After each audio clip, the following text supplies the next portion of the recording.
question we might want to ask ourselves is this: who are the real drug dealers in the United States of America? Our next guest is Chris Bell. Chris is a writer and a director and producer of motion pictures.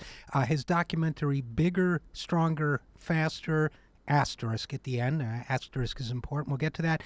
Trophy Kids was his next film. His new film is Prescription Thugs, and he joins us now to talk about that documentary. Chris Bell, thanks for joining us. How you doing?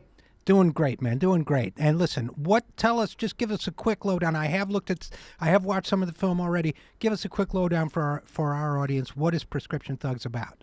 Sure. My brother passed away in 2008, shortly after I did my first film, Bigger, Stronger, Faster.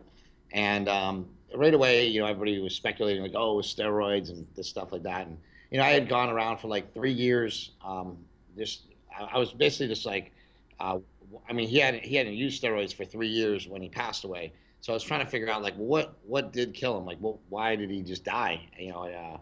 At such a young age, at age 37. And it was really his downfall all started with prescription drugs. So it started with Paxil when he was younger, and then it moved into Oxycontin, and the Oxycontin got really bad. And then I went to like Xanax and some of the other drugs of addiction with Ambien and everything else. Basically just like using everything. So it was like a slippery slope. Like once he got on that train, he ended up not getting off. And Right. so I always say like he wrestled with addiction, but that's the one match that he lost, and we can't get that back. So how do we create something that I can show to people that shows them what an addict goes through?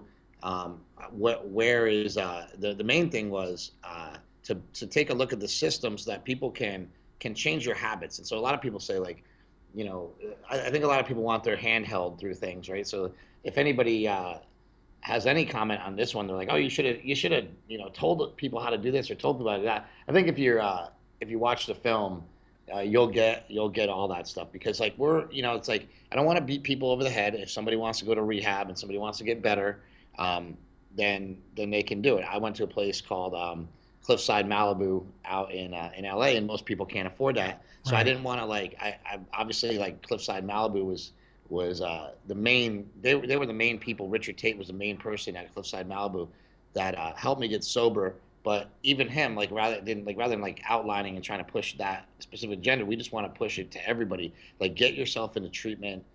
If you have a problem, get help. Learn how to read your doctor. That's like a big thing. It's like not Yeah. ask your doctor, but read your doctor. Is Yeah. he trying to help you, or is he maybe hurting you? Yeah, we're talking with Chris Bell, the director of Prescription Thugs. A couple things. One is I have actually visited Cliffside Malibu, so I haven't had a drink or a drug myself for 20 years. So I did not know that. That's awesome, man. thank you, and God bless you, man, for your recovery. So, but your first movie, Bigger, Stronger, Faster, was about you and your brothers really using steroids, pumping up, wrestling, that kind of stuff. Both your brothers were in it a lot, and now you've had this, this challenge to deal with yourself and your brother, and I'm sorry for your loss, lost his struggle there with that one. But what you're really saying is, here's how I take what you're saying, Chris. Yes, addiction, it's an individual struggle, and we all have our work to do in that area. That's number one. But number two is it doesn't come out of nowhere. The fact that these drugs are everywhere, the fact that we can consume prescription drugs at a much higher rate in the United States than in any other country in the world. The fact that, I don't know if you saw these new statistics that just came out showing that, it's not just an inner city or white-black problem, that working class white people have this soaring rate of addiction and overdose. So, and where does that come from? To me, that's what your film is about. Correct me if I'm wrong, but Yeah, no, it's really about this culture that we have. We live in a culture that like tells you to ask your doctor. And in my film, I'm trying to tell you basically like when we inform somebody and they can go ask their doctor, but they're informed, they're not just marketed to. They can ask them, hey, I saw this ad on TV. It kind of looks like BS. What do you think, doc? And then they can talk about it, whatever. But that's not really what happens. They go in and they talk to the doctor about everything, the football game, Super Bowl, who's going to win, and then the next thing you know, the guy's writing a prescription for a drug that this guy, doesn't even know what he's doing, but just wanted to take it because he saw it on TV, and that's happening, a lot, like across the board. So doctors are prescribing, over prescribing. Pharmaceutical companies are making way too much of the drug, and that's allotted by the DEA and the government. So there's some collusion on that part. I'm sure there needs to be in order for that train to keep rolling. So there's a lot of people out there, I think, that really think like, okay, big pharma, like a lot of people are like, I've heard it all before. They don't, they do all these bad things, or these bad evil people. But when you really like start to look in deeper, it actually gets scarier. Like the deeper you go, the worse it gets, not the better it gets. Like I was talking to a drug rep who didn't want to be in the film, and she said that like doctors sometimes would like look would ask her what she thinks, and she's like, I don't even have, I barely have a college degree, let alone a medical degree. Like I don't know what to tell people to take. Yeah. And so I asked her, well, how do you know all the information on the drugs? Well, all the information on the drugs are supplied by the drug companies. All the journals that the doctors read are supplied by the drug companies. So there's no real way to get around, to find out what a prescription drug like really does. There's not any transparency involved because nobody wants to fund the study. So it all comes back to money. Yeah, let me tell you a quick story to underscore, the truth that your film is telling, Chris Bell, in Prescription Thugs, about that. Late '90s, right? I had a kind of painful surgical procedure, and I told the doctor I was uneasy about taking Vicodin for it because I said, I'm in recovery. I'm an addictive personality. He said that no problems. There's a new medication that's just come out that's completely non-addictive. That's just for people like you, and I'm going to write a prescription. It's called OxyContin. So that's how they keep selling us one drug after another. They create the problem, then they claim the next. But they said like the greatest fraud in the history of like medicine, I think, is these people at Purdue Pharmaceuticals made the drug OxyContin, which is way stronger than Vicodin or the other painkillers they had. It doesn't have the acetaminophen, so you can't take it. You can take more of it without hurting, damaging your liver as much. And that was a big part with the Vicodin. Is like they put 750 milligrams of they put hydrocodone like 10 milligrams with 750 milligrams of acetaminophen. That's gonna like fill up your stomach and chew at your liver and really put you in a lot of pain if you take too much of it.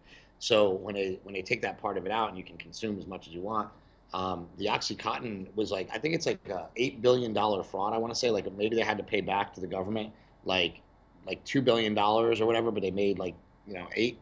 It's something like that. Like they ended up making 10 billion and they gave back two. Some weird thing like. So it's really like what they look at it as is they call it just the cost of doing business. If we're gonna Right. do that, we need to figure it out, and we need to figure out like how much it's gonna cost if we get sued. Right, and they actually marketed it as a non-addictive alternative when it's ferociously addictive.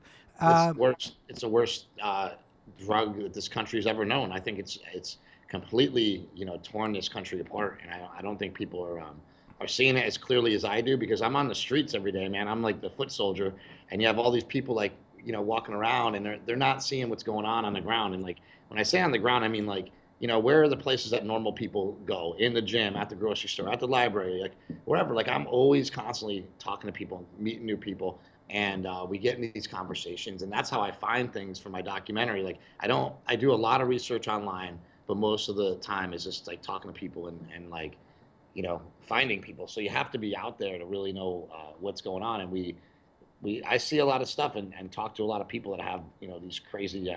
One of my best friends was selling when I first started the movie. Part of the whole reason why I wanted to do it, one of my friends was like paying his rent by selling drugs. Just basically getting a prescription for Percocet and just flipping it and selling it. And I was like, man, I can't even believe that people can do that, and that's like legal. And so at first I started kind of following that story, but he didn't want to be in it, obviously, and that ended up sort of going kind of like not being in the film, but really ended up not being important because you can just say it, but what's really important is the fact that people did that, and that really opened my mind to say, you know what, this is a really big problem. Let's try to not fix it. Let's try to like make it better. Let's see how we can get people to not be in pain yet not be dying either. You know. Yeah, for sure. Absolutely. Obviously, we got to be compassionate about pain too. But let me ask you, Chris Bell, have you had any pushbacks yet from the pharmaceutical industry about your film, or are they trying to just lay low and pretend you'll go away? A little bit. I think that they're going to be smart and lay low and hope we go away because that's what anybody that's intelligent does as far as responding to a movie or something that you saw online.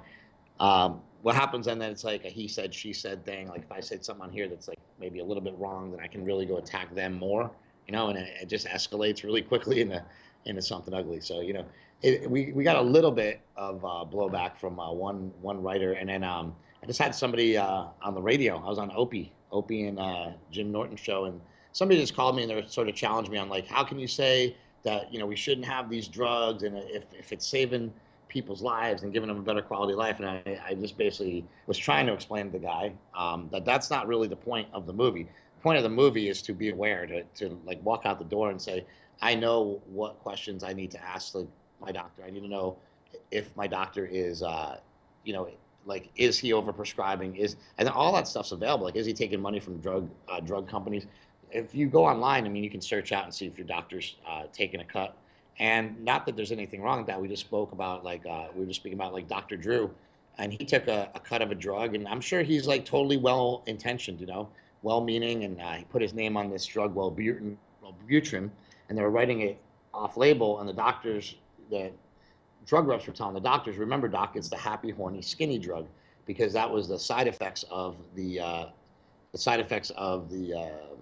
medicine was happy, horny, skinny. So the side effects were actually what they were trying to give people, not the actual drugs. So that's called like off-label marketing, and that's basically illegal. They can't promote something that it's not intended Right. for, and that's what they were doing. And like Dr. Drew was involved to the tune of like I think $275,000, and I don't think he paid it back, and I don't think they had to pay it back. I think it was just kind of a wash. Like it's like, oh man, we made a mistake, and now we're getting sued, and you're getting in trouble. So like, let's just. So I don't know how that ended, but it'll be interesting to find out. I'll be on the show, And it's and we. always good to know what the motivations are of the people you're dealing with, whoever they are. You know And, what? I'm gonna go on Loveline with Dr. Drew next week, and I really want to ask him all these questions. She's like, it's not. There's no digs here. There's no try. I'm just trying to get to the bottom of something. Like, yeah, why not? I mean, look, why not? If it's live, that is. But look, the main thing is, I want people to see your film. I want people to hear your message. So where can people go to find out more about it? To maybe see the film? Is it going to be around on DVD? Is it going to be in sure. theaters on It's simple. DVD? If you check your local listings, it's available in select theaters. I would say unless you live in a major city, not like you know Duluth, Minnesota, or something. If you live in a major city, you might have it in your city, like New York, L.A. I think it's playing down in like Florida, like all the major cities, Chicago, whatever. And just check your local listings and see if you can find it there, or you can just go on Amazon, iTunes, Google Play, Vudu, any of those streaming services. There seems to be a lot of them now. Um, I can't catch up, can't keep up with them. All right. Well, yeah, there's a lot, and And you could just rent right now, just to warn people on iTunes the way they have it set up, and this is Apple. You have to rent it currently. You can't buy it. So like some people just want to go and buy it. Like that's what I do. If I like something, I just go buy it. But they don't allow you to, so they get everybody to rent it, and then the people that really like it will buy it again. So it's one all of those right. double. Like there, I mean, what's funny is like all these big businesses. You start looking at the models, and you're like, oh, that's like big pharma. Oh, that's like big pharma because it's a big business that's running under that banner, and they all kind of run the same. You know what? You don't know me, Chris, but that's the story. That's my whole message in a nutshell. So we're going to have to leave it there. But Chris Bell is the director and the writer and the producer. The movie is Prescription Thugs. I recommend it. And Chris, thanks for coming on the program. Thanks for doing what you do. Thanks for walking the walk. All right, thank you, RJ. Take care, man.